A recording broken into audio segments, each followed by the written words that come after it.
So will continue with the anti diabetic agents. तो इस chapter में हम डायबिटीज़ को ट्रीट करने के लिए जो ड्रग यूज़ करते हैं वो देखेंगे और साथ में इंसुलिन और उसकी प्रिपरेशन के बारे में पढ़ेंगे। तो सबसे पहले डायबिटीज़ क्या है, तो वी हैव डायबिटीज़ मेलाइटस।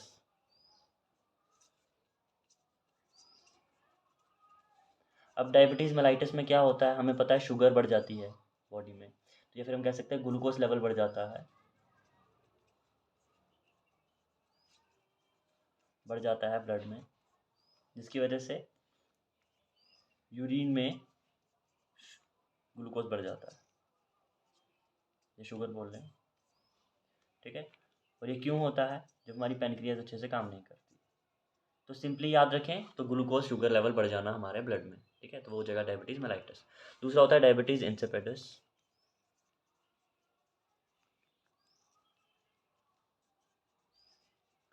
अब इसमें क्या है, ये हाइपोथैलेमस की वजह से होता है। इसमें एडीएच की सिक्रेशन कम होती है, ये एंटीडायरेटिक हार्मोन है, तो ये एडीएच की सिक्रेशन कम होगी, जिसकी वजह से जो फिल्ट्रेट है वहाँ से वाटर अब्जॉर्ब नहीं हो पाता, तो जो वाटर है उसकी रीअब्जॉर्प्शन कम हो जाती है, जिसकी वजह से यूरिन का अमाउंट बढ़ जाता है। लेकिन यूरिन यहाँ पे क्या होता है, डाइल्यूट होता है, और यहाँ पे यूरिन में क्या था, ग्लूकोज ज़्यादा था, ठीक है, बस इतना ही डिफरेंस है।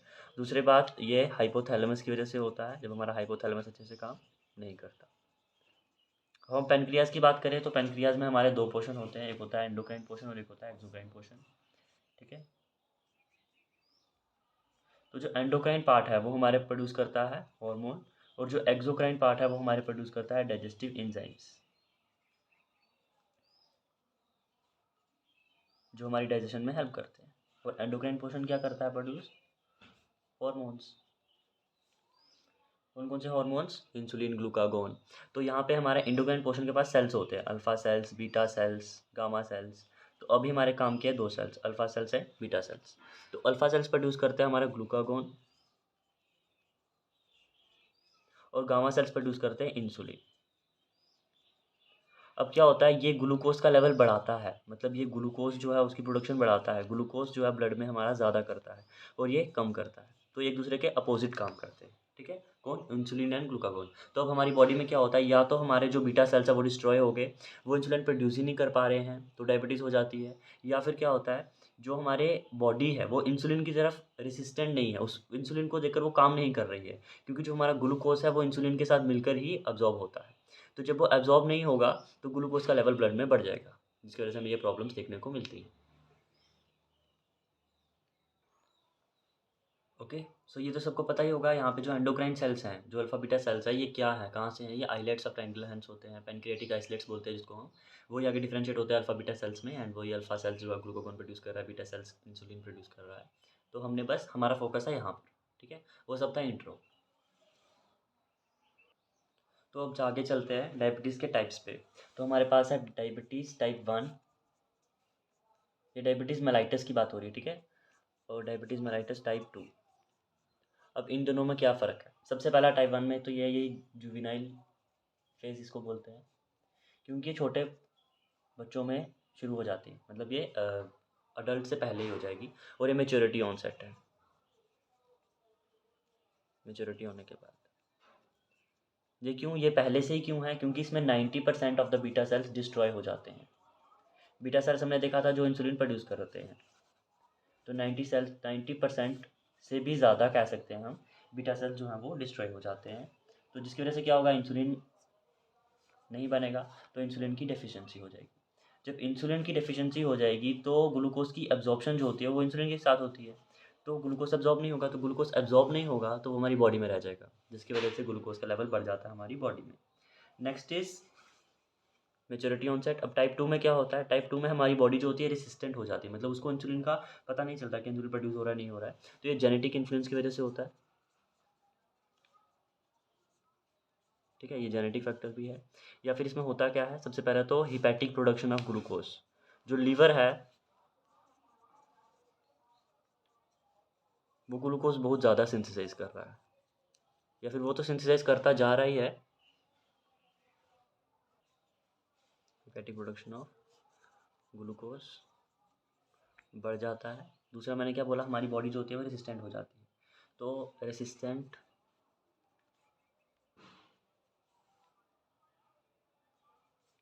रेसिस्टेंस ऑफ टारगेट टिश्यू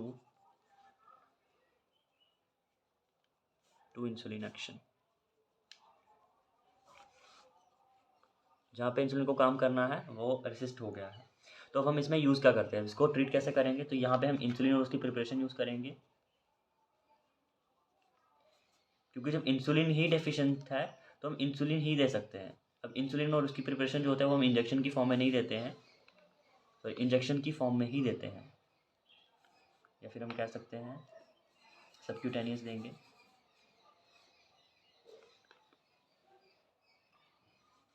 फिर कह सकते हैं पेरेंटल रूट से देंगे। ठीक है, इंट्रावेनस देते हैं, सबक्यूटेनियस देते हैं, वो सब। ठीक है, क्यों देते हैं? क्योंकि इंसुलिन जो होता है वो पॉलीपेप्टाइड चेन से बना हुआ है। तो एक सेकेंड, ठीक है, तो हम इसको पेरेंटल रूट से देंगे, सबक्यूटेनियसली देते हैं ज़्यादा। तो क्यों देते हैं? क्योंकि ये पॉलीपेप्टाइड चेन से बना हुआ है, प्रोटीन है, तो ये क्या होगा, इसका डिग्रेडेशन हो जाएगा। ठीक है, बाय डाइजेस्टिक एंजाइम्स, पेनिट्रेटिंग एंजाइम्स, इसलिए हम इसको पेरेंटल रूट से ही देंगे ताकि ये डायरेक्टली एब्जॉर्ब हो जाए। और यहाँ पे हम क्या करेंगे, यहाँ पे हम ओरल हाइपोग्लाइसेमिक ड्रग्स देखेंगे जो ओरली देंगे।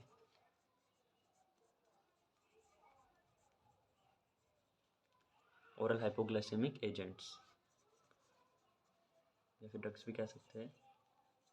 वो जो हमने लिखा है एंटी डायबिटिक एजेंट्स, वो हम टाइप 2 में ही पढ़ते हैं। टाइप 1 में हम इंसुलिन और उसकी प्रिपरेशन पढ़ते हैं।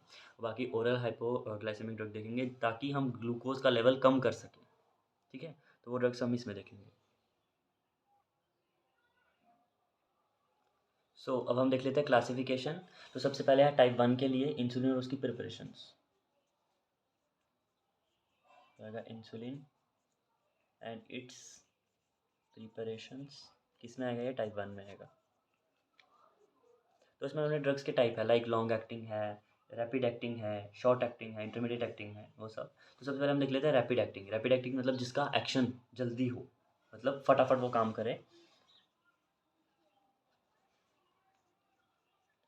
तो उसमें हमारे पास एग्जांपल्स हैं, इंसुलिन लिस्प्रो,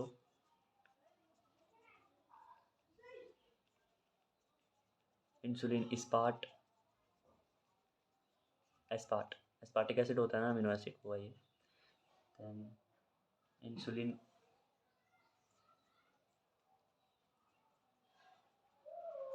ग्लूलिसिन। ठीक है, और रेगुलर इंसुलिन भी इसमें ही आता है, वो भी हमारा रैपिडली एक्ट करता है। मतलब ये बॉडी में जाकर फटाफट इनका ऑनसेट ऑफ एक्शन इसका जल्दी होता है। ठीक है, सेकंड देख लेते हैं हम लॉन्ग एक्टिंग, जो लंबे समय के लिए काम करेंगे।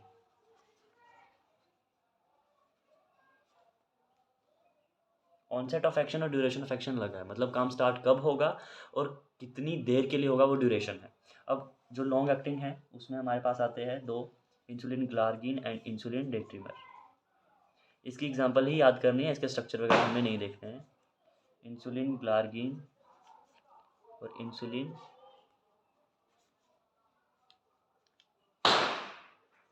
डेटिमर। ठीक है, नेक्स्ट आ जाता है इंटरमीडिएट एक्टिंग, जो इंटरमीडिएटली एक्ट करते हैं। ये इंसुलिन ग्लार्गिन और इंसुलिन जो है डेट्रीमर है, ये लंबे समय के लिए काम करते हैं। ठीक है, याद रखना। इंटरमीडिएट एक्टिंग कौन से हैं? एनपीएच, जिसको हम आइसोफेन बोलते हैं, न्यूट्रल प्रोटामीन हेक्डोन। ठीक है, यहीं पे नाम लिख देता हूँ।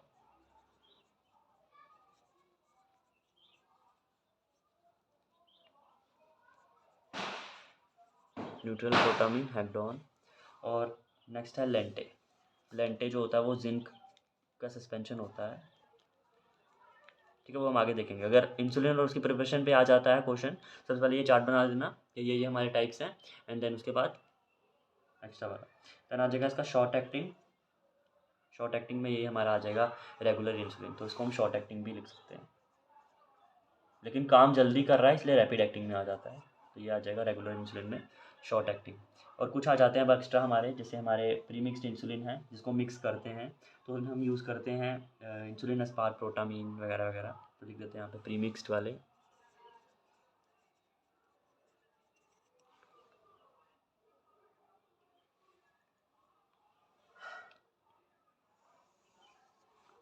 तो उसमें एग्जांपल है इंसुलिन,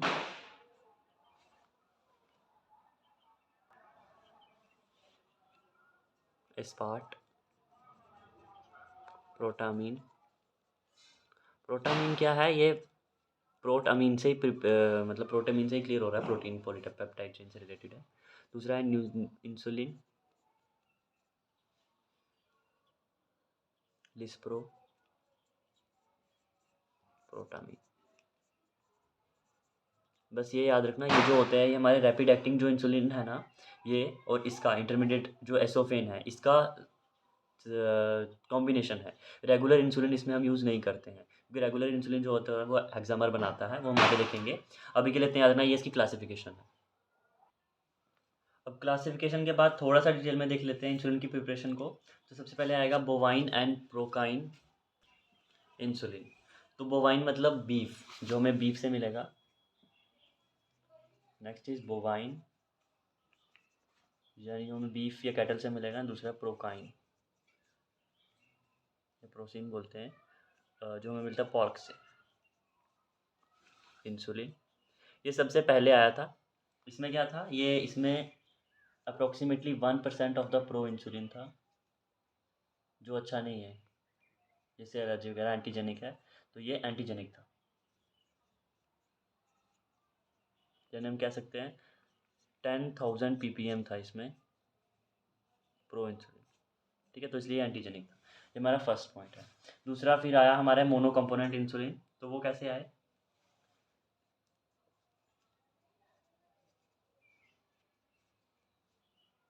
मोनो कंपोनेंट इंसुलिन, जैसे जैसे एडवांसमेंट होती गई तो हाईली प्यूरिफाइड, इसको हम बोलते हैं हाईली प्यूरिफाइड इंसुलिन प्रिपरेशन है ये।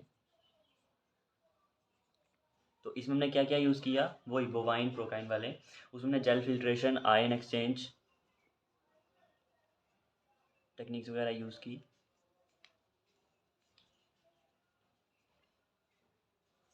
आयन एक्सचेंज, क्रोमेटोग्राफी,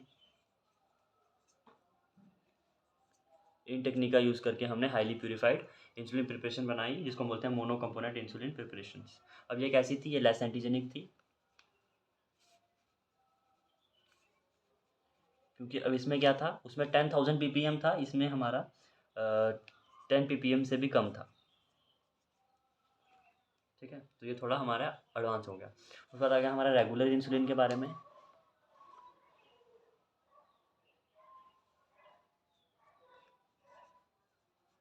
अब रेगुलर हमने पढ़ा था, ये शॉर्ट एक्टिंग में आता है। तो ये क्या करता है, इसके बारे में थोड़ा सा देख लेते हैं। सो जो रेगुलर इंसुलिन है, इसको हम सोलुबल इंसुलिन भी बोलते हैं। क्यों बोलते हैं सोलुबल? सबसे पहले तो ये हमारा जो है वो बफर न्यूट्रल पीएच सोल्यूशन से बना हुआ है। Buffered neutral pH solution. इसमें हम क्या लेते हैं, जिंक लेते हैं। सो करते क्या है, इंसुलिन को जिंक के साथ कंबाइन करते हैं, तो ये हेक्सामर बनाता है। अब ये हेक्सामर जो है, जब हम देते हैं, थोड़ी देर के लिए काम करता है, बट शॉर्ट एक्टिंग में आता है। तो ये हेक्सामर बनाएगा जब हम इसको इंजेक्शन के थ्रू देंगे। ऐसी मतलब इंजेक्शन, जैसे हम इसका इंजेक्शन देते हैं, तो ये वो हेक्सामर तोड़ के मोनोमर में चला जाता है, जिसकी वजह से एब्जॉर्प्शन इसकी स्लोली स्लोली होती है। ठीक है, तो ये डाइल्यूट हो जाता है एंड मोनोमर्स स्लो एब्जॉर्प्शन।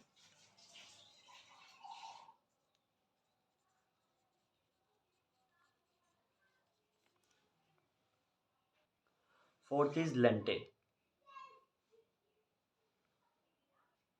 तो जो हमारा लेंटे इंसुलिन है,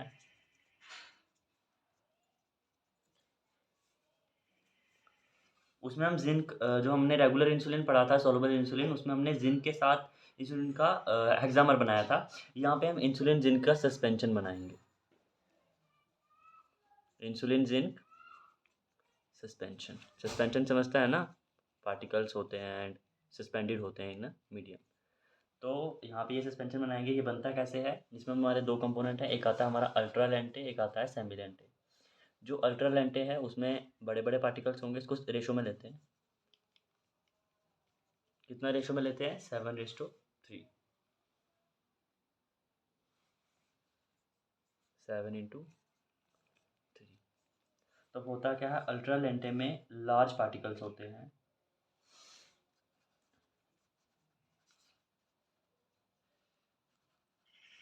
लार्ज पार्टिकल्स क्या मतलब जो सस्पेंडेड पार्टिकल्स हैं, और यहाँ पे स्मॉल पार्टिकल्स होते हैं।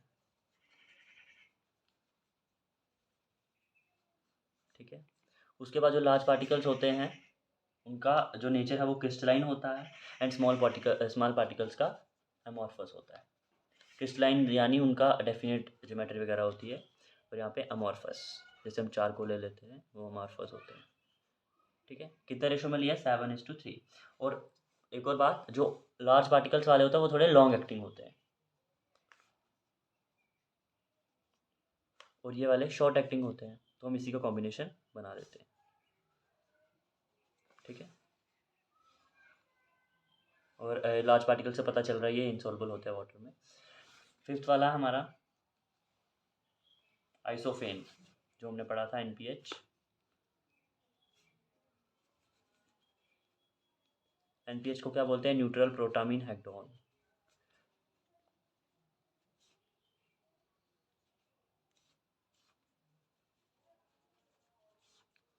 इंसुलिन और उसकी प्रिपरेशन के ऊपर क्वेश्चन आता है, तो सबसे पहले उसकी क्लासिफिकेशन लिख दी, ये लॉन्ग एक्टिंग है, ये शॉर्ट एक्टिंग है। उसके बाद थोड़ा उसको डिफाइन कर दिया कि ये लेंटे में ये होता है, आइसोफेन में ये होता है, रेगुलर में ये होता है। अब इसमें क्या है, इसमें जितने भी इंसुलिन पार्टिकल्स होंगे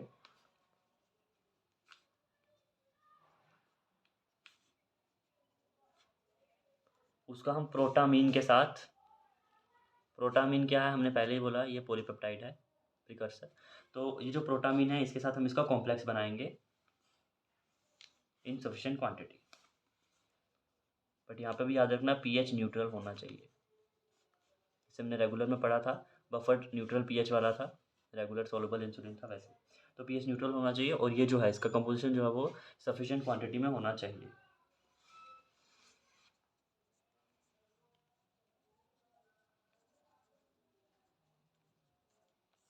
ठीक है। अब जब हम इसका कॉम्प्लेक्स बन गया ये, तो जब हम इसका इंजेक्शन देंगे SC के थ्रू, सबक्यूटेनियस रूट के थ्रू, तो ये डिसोशिएट होता है स्लोली स्लोली, वही हमें चाहिए। डिसोशिएट होगा तो इंसुलिन हमारा बॉडी में अवेलेबल होता जाएगा, तो जिसकी वजह से हमारा ग्लूकोज जो है वो एब्जॉर्ब होगा, एंड जो हमारा डायबिटीज़ का प्रॉब्लम है, टाइप 1 डायबिटीज़ का, वो सॉल्व होता जाएगा, क्योंकि धीरे धीरे धीरे धीरे इंसुलिन प्रोड्यूस होता जाएगा, तो हमें इंसुलिन को जो डिमांड थी वो रिड्यूस होगी। अब लास्ट पॉइंट देख लेते हैं, ह्यूमन इंसुलिन। ये सबसे लेटेस्ट टेक्नोलॉजी है। इसमें हम क्या करते हैं, रिकॉम्बिनेंट जो हमारे इंसुलिन है वो यूज़ करते हैं, तो इसमें हम रिकॉम्बिनेंट DNA का यूज़ करेंगे। रिकॉम्बिनेंट DNA टेक्नोलॉजी वगैरह वो है, उसका यूज़ करेंगे। तो यहाँ पे हम कौन कौन से बैक्टीरिया यूज़ करते हैं? इस्टीरिया कोलाई, देन यीस्ट में यूज़ करते हैं। ठीक है, वो एग्जांपल्स है, वो देख लेना। बस इतना याद रखना, इसमें क्या हम यूज़ कर रहे हैं, रिकॉम्बिनेंट DNA टेक्नोलॉजी यूज़ कर रहे हैं। कैसे करते हैं इसमें? इंजाइमेटिक मॉडिफिकेशन करके।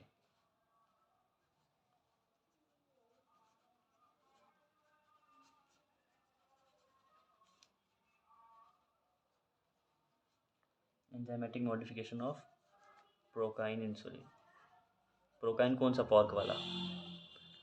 हमें पता है इंसुलिन की 3 चेन्स होती है, अल्फ़ा ABC। ठीक है, तो उसमें हम क्या करते हैं, B वाली चेन को अलग सिंथेसाइज करते हैं, AC को अलग सिंथेसाइज करते हैं, उसका बॉन्ड बना देते हैं, सल्फर बॉन्ड से जुड़ी हुई होती हैं। तो वो सब हमारा एक्स्ट्रा पार्ट है। अभी हम प्रिपरेशन ऑफ इंसुलिन पे फोकस कर रहे हैं, तो ये हमारा हो गया इंसुलिन के बारे में। ठीक है, सब थोड़ा सा देख लेते हैं इसकी इम्पोर्टेंस या फिर इसके यूजेस इंसुलिन के।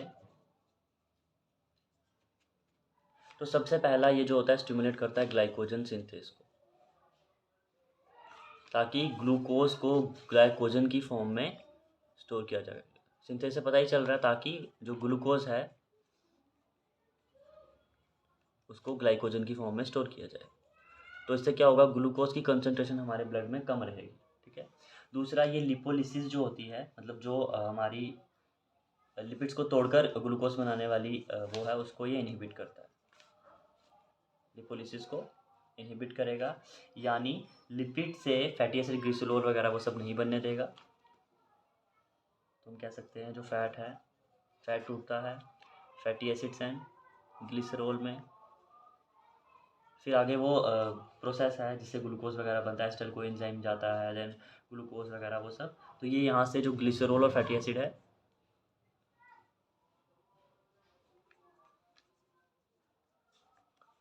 एसिटाइल कोएंजाइम हो गया, ग्लिसरॉल से ग्लूकोज बनेगा, तो वो सब ये नहीं होता है क्योंकि ये इसको प्रिवेंट कर रहा है। तो ये लिपोलिसिस को प्रिवेंट करता है, लिपिड्स को नहीं टूटने देता है। उसके बाद ये ग्लूकोजनियोजेनेसिस को प्रिवेंट करता है, मतलब जो लीवर को प्रोड्यूस करना है ग्लूकोज, वो नहीं प्रोड्यूस होने देगा। कौन? इंसुलिन।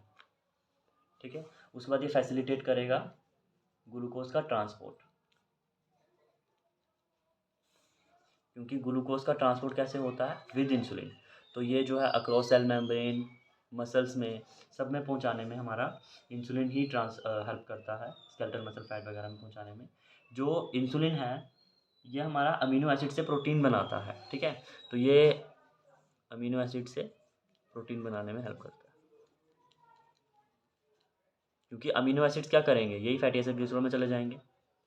ठीक है। तो अमीनो एसिड से अगेन ग्लूकोज नहीं बनेगा इसलिए। सो ये हो गई इंसुलिन की इम्पोर्टेंस। सो हम क्लासिफिकेशन देख लेते हैं ओरल एंटी डायबिटिक एजेंट्स की, जो हम ओरली देते हैं, या फिर इसको बोलते हैं ओरल हाइपोग्लाइसेमिक ड्रग्स।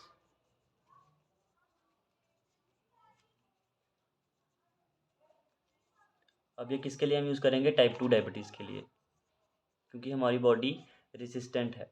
ठीक है। तो उसकी क्लासिफिकेशन देख लेते हैं, उसके बाद उनका मैकेनिज्म ऑफ एक्शन, उसके स्ट्रक्चर वगैरह बाद में देखेंगे। तो सबसे पहले आ जाता है हमारा सल्फोनिल यूरियाज। सल्फोनिल यूरिया मतलब जिसमें सल्फोनिल ग्रुप और यूरिया ग्रुप अटैच होगा। दूसरा आ जाएगा हमारा बाइगुनाइड्स।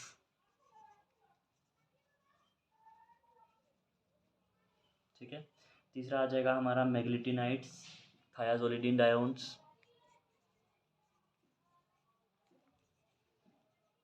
थायाजोलिडीन डायोन्स, जैसे मैंने क्या बोला, मैग्लिटिनाइड्स।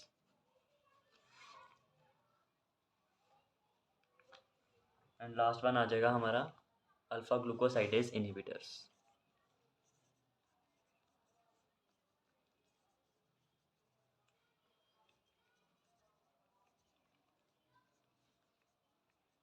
अब हमारे सल्फोनिल यूरिया में हमारे एक आते हैं फर्स्ट जनरेशन ड्रग्स, एक आते हैं सेकंड जनरेशन ड्रग्स।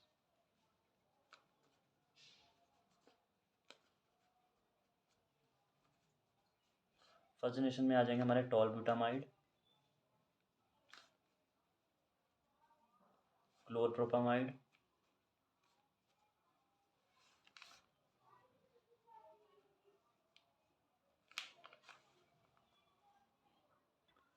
सो ये फर्स्ट जनरेशन ड्रग हो गए, टॉलब्यूटामाइड, क्लोरप्रोपामाइड। दो और हैं एक्स्ट्रा में, एसीटोहेक्सामाइड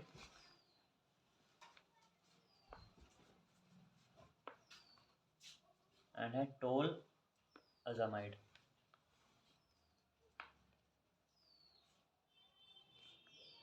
ठीक है। जो हमारे सिलेबस में वो दे टॉलब्यूटामाइड और क्लोरप्रोपामाइड, टॉलब्यूटामाइड की हमें सिंथेसिस भी पढ़नी है, तो ये ज़्यादा इंपॉर्टेंट हो जाता है। सेकंड जनरेशन में हमारे पास दो ड्रग हैं, ग्लिमिपिराइड and glipizide.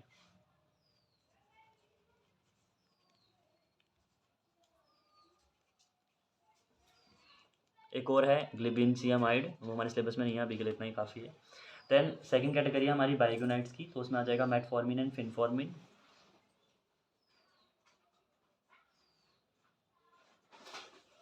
Metformin and phenformin. Phenformin भी हमारे सिलेबस में लिखा नहीं है, बट इसका स्ट्रक्चर बिल्कुल सिमिलर है एंड इम्पॉर्टेंट है इसलिए। और मेटफॉर्मिन भी बहुत इंपॉर्टेंट स्ट्रक्चर है, ये भी याद रखना। देन आ जाता है हमारा मैग्लिटिनाइड्स, इसमें आ जाएगा रिपाग्लिनाइड एंड एटिग्लिनाइड।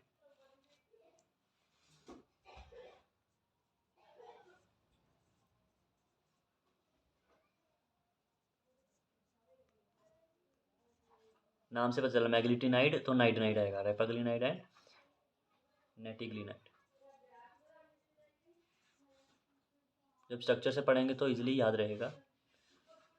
देन हमारे थायाजोलिडिन डायोन्स में हमारे पास pioglitazone and रोजुग्लिटाजोन।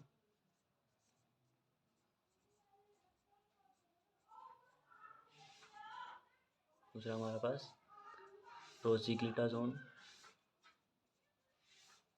And alpha glucosidase inhibitors में हमारे पास दो ही है, एक आर्बोज एंड रेग्लिबोस।